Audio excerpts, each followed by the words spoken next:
మీరేం చర్యలు ఇప్పుడు తీసుకోలేరా ఆ మీడియా మీద కానీ ఆ పార్టీ మీద కానీ? ఇప్పుడు తీసుకోకుండా ఎక్కడ వదిలిపెడతాం? వదిలిపెట్టాం.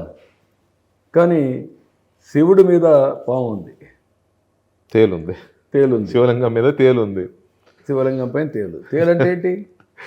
అది గుర్తుంది. దాన్ని చెప్పుతో కొట్టాలంటే శివలింగానికి తగులుతుంది.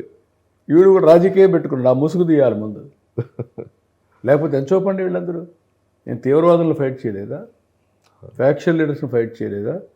హైదరాబాద్లో కమ్యూనల్ వైలెన్స్ టోటల్గా ఎరాడికేట్ చేసి ఈరోజు మత సామరస్యాన్ని కాపాడలేదా? రౌడీ అనేవాడిని రాష్ట్రం నుంచి బాయ్కాట్ చేయలేదా?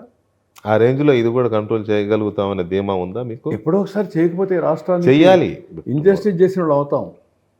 నేను ఈ 4 సంఘటనలు చెప్తున్నాను. అనంతపురంకి వెళ్ళాడు. వెళితే బల ప్రదర్శన ఏంటండి? నడి రోడ్డు మీద చంపేశారు మీరు మనుషులు. ఒకప్పుడు అడిగితే కూడా సమాధానం చెప్పారు. చివరికి హెలికాప్టర్ కూడా డ్రామానే. అది ఒక డ్రామా ఆడతారు. అంటే ఏంటి ఇవన్నీ?